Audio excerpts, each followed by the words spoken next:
ਅੱਜ ਆਪਾਂ ਗੱਲ ਕਰਦੇ ਹਾਂ ਅਕੇਲੇਪਨ ਦੀ। ਅਕੇਲਾਪਨ ਗੱਲ ਇਹ ਆ, ਜਦ ਅਸੀਂ ਉਸ ਸਟੇਜ ਦੇ ਉੱਤੇ ਪਹੁੰਚ ਹੀ ਗਏ ਕਿ ਅਸੀਂ ਆਪਣੇ ਆਪ ਦੇ ਵਿੱਚ ਆਪਣੇ ਆਪ ਨੂੰ ਅਕੇਲਾ ਫੀਲ ਕਰਦੇ ਹਾਂ।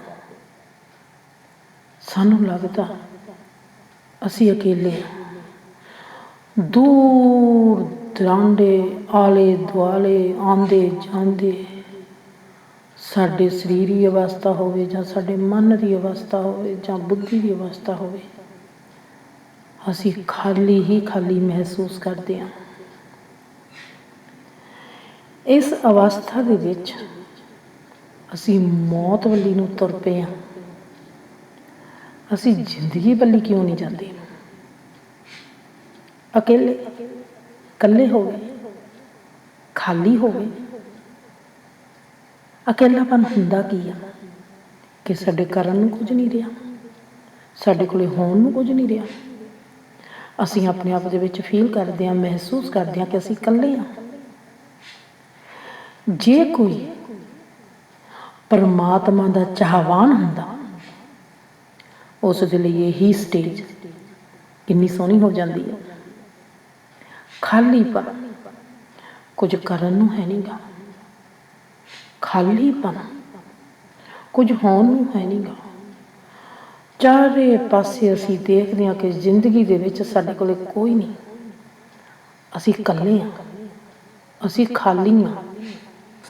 ਅਗਰ ਅਸੀਂ ਆਪਣੇ ਇਕੱਲੇਪਨ ਨੂੰ, ਖਾਲੀਪਨ ਨੂੰ ਨਕਾਰਾਤਮਕ ਲੈ ਕੇ ਜਾਂਦੇ ਹਾਂ, ਮਤਲਬ ਕਿ ਅਸੀਂ ਇਸ ਨੂੰ ਨੈਗੇਟਿਵ ਲੈ ਕੇ ਜਾਂਦੇ ਹਾਂ, ਤਾਂ ਜੋ ਸਾਡੀ ਮੰਜ਼ਿਲ ਆ ਉਹ ਆਤਮ ਹੱਤਿਆ ਹੋਵੇਗੀ। ਪਰ ਜੇ ਅਸੀਂ ਇਸ ਨੂੰ ਪੋਜ਼ੀਟਿਵ ਰੂਪ ਦੇ ਵਿੱਚ ਲੈ ਕੇ ਜਾਂਦੇ ਹਾਂ, ਤਾਂ ਜੋ ਸਾਡੀ ਮੰਜ਼ਿਲ ਆ ਇਹ ਸਾਧੂ ਸੰਤ ਫਕੀਰ ਵਾਲੀ ਹੋਊਗੀ। ਅਸੀਂ ਅਕੇਲੇ ਜਿਸਮੀ ਲੈਵਲ 'ਤੇ ਕੋਈ ਫਰਕ ਨਹੀਂ ਪੈਂਦਾ। ਫਿਰ ਉਹ ਕਹਿੰਦੇ ਨੇ ਨਾ, ਡੁੱਲੇ ਵੇਰਾਂ ਦਾ ਕੁਝ ਨਹੀਂ ਵਿਗੜਿਆ। ਪਰ ਜੇ ਅਸੀਂ ਮਨ ਦੇ ਲੈਵਲ 'ਤੇ ਖਾਲੀ ਹਾਂ, ਫਿਰ ਅਸੀਂ ਇੱਥੇ ਦੂਜੀ ਕਹਾਵਤ ਨੂੰ ਵਰਤਦੇ ਹਾਂ, ਅਬ ਪਛਤਾਏ ਕਿਆ ਹੋਤ ਜਬ ਚਿੜੀਆਂ ਚੁਗ ਗਈ ਖੇਤ। ਪਰ ਅਗਰ ਅਸੀਂ ਮਨ ਦੇ ਰੋਗ ਨੂੰ ਇੰਨਾ ਵਧਾ ਲਿਆ ਕਿ ਮਨ ਨੇ ਸਾਡੀ ਬੁੱਧੀ ਨੂੰ ਵੀ ਆਪਣੇ ਕੰਟਰੋਲ ਦੇ ਵਿੱਚ ਕਰ ਲਿਆ, ਫਿਰ ਬਾਤ ਕੁਝ ਸੀਰੀਅਸ ਆ। ਇਸ ਦਾ ਮਤਲਬ ਆ ਕਿ ਅਸੀਂ ਬਹੁਤ ਨੈਗੇਟਿਵ ਪੋਜੀਸ਼ਨ ਦੇ ਵਿੱਚ ਪਹੁੰਚ ਚੁੱਕੇ ਹਾਂ। ਇੱਥੇ ਸਾਡੇ ਕਰਨ ਨੂੰ ਕੁਝ ਹੈ ਹੀ ਨਹੀਂ,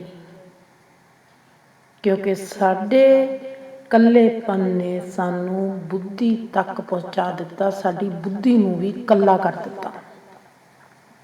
ਇਸ ਦਾ ਮਤਲਬ ਇਹ ਹੋ ਗਿਆ ਕਿ ਹੁਣ ਸਾਡੇ ਵਿੱਚ ਕੋਈ ਆਸ ਵੀ ਨਹੀਂ, ਸਾਡੇ ਵਿੱਚ ਕੋਈ ਭਰੋਸਾ ਵੀ ਨਹੀਂ, ਸਾਡੇ ਵਿੱਚ ਪਿਆਰ ਵੀ ਨਹੀਂ। ਮਤਲਬ ਕਿ ਅਸੀਂ ਆਸ ਤੋਂ ਵੀ ਖਾਲੀ ਹਾਂ, ਭਰੋਸੇ ਤੋਂ ਵੀ ਖਾਲੀ ਹਾਂ, ਪਿਆਰ ਤੋਂ ਵੀ ਖਾਲੀ ਹਾਂ। ਇਹ ਖਾਲੀਪਨ ਦੀ ਆਖਰੀ ਸਟੇਜ ਆ। ਇਹ ਆਖਰੀ ਸਟੇਜ ਆ ਖਾਲੀਪਨ ਦੀ। ਇਸ ਖਾਲੀਪਨ ਦੇ ਵੀ ਦੋ ਰੂਪ ਨੇ, ਇੱਕ ਪੋਜ਼ੀਟਿਵ, ਇੱਕ ਨੈਗੇਟਿਵ।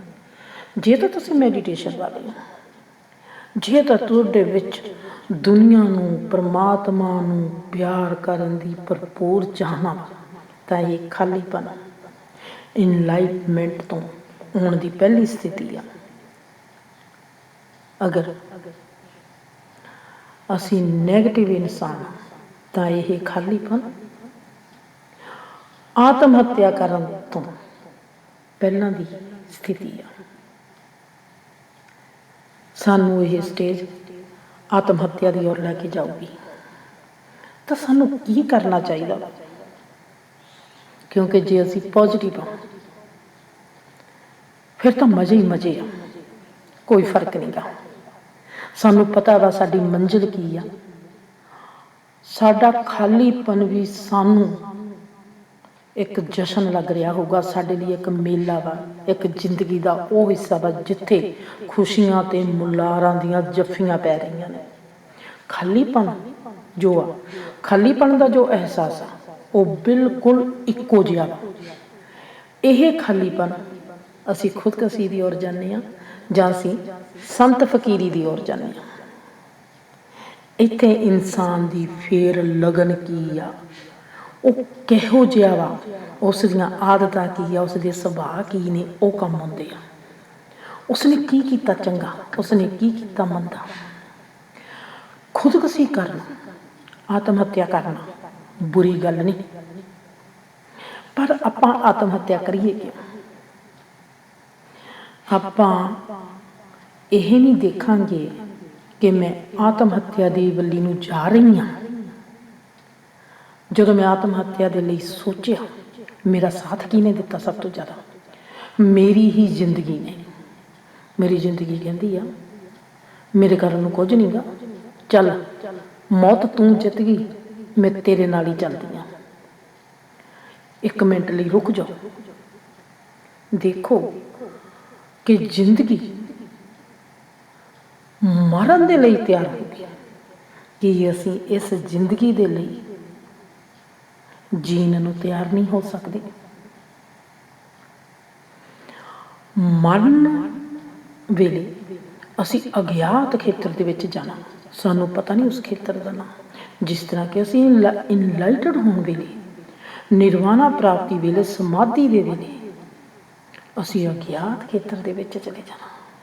ਉਸ ਅਗਿਆਤ ਖੇਤਰ ਦਾ ਸਾਡੇ ਵਿੱਚ ਇੱਕ ਚਾਅ ਹੁੰਦਾ, ਸਾਡੇ ਵਿੱਚ ਇੱਕ ਮੁਲਾਰ ਹੁੰਦਾ ਵਾ, ਕਿਉਂਕਿ ਅਸੀਂ ਪੋਜ਼ਿਟਿਵ ਹੁੰਦੇ ਹਾਂ। ਜਿਹੜਾ ਪੋਜ਼ਿਟਿਵ ਹੁੰਦਾ ਉਸ ਦੇ ਕੋਲ ਆਸ ਵੀ ਹੁੰਦੀ ਆ, ਉਸ ਦੇ ਕੋਲ ਭਰੋਸਾ ਵੀ ਹੁੰਦਾ, ਉਸ ਕੋਲ ਪਿਆਰ ਹੁੰਦਾ, ਉਸ ਦੇ ਕੋਲ ਸਭ ਕੁਝ ਹੁੰਦਾ। ਉਹ ਦਿਨੋਂ ਦਿਨ ਆਪਣੇ ਆਪ ਦੇ ਵਿੱਚ ਬ੍ਰਹਿਮੰਡ ਬਣਦਾ ਜਾਂਦਾ ਵਾ। ਪਰ ਜਿਹੜਾ ਨੈਗੇਟਿਵ ਹੁੰਦਾ ਉਹ ਖਾਲੀਪਣ ਦੇ ਵਿੱਚ ਆਪਣੇ ਆਪ ਦੇ ਵਿੱਚ ਸੁੰਗੜਦਾ ਜਾਂਦਾ।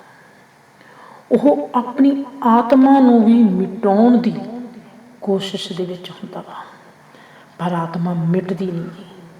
ਆਤਮਾ ਬਹੁਤ ਗਹਿਰੇ ਦੁੱਖ ਦੇ ਵਿੱਚ ਪਹੁੰਚ ਜਾਂਦੀ ਆ ਕਿ ਮੈਨੂੰ ਵੀ ਇਸ ਇਨਸਾਨ ਨੇ ਮਿਟਾਉਣ ਦੀ ਕੋਸ਼ਿਸ਼ ਕੀਤੀ ਆ।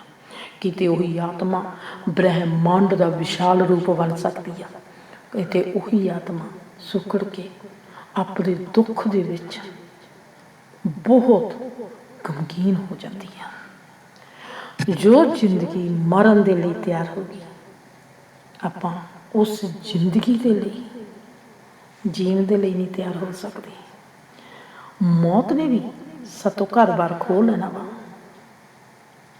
ਫਿਰ ਅਸੀਂ ਹੀ ਕਿਉਂ ਨਹੀਂ ਮੌਤ ਲਈ ਘਰ-ਬਾਰ ਅਸੀਂ ਛੱਡਣ ਨੂੰ ਤਿਆਰ ਹਾਂ, ਰਿਸ਼ਤੇ ਨਾਤੇ ਛੱਡਣ ਨੂੰ ਤਿਆਰ ਹਾਂ।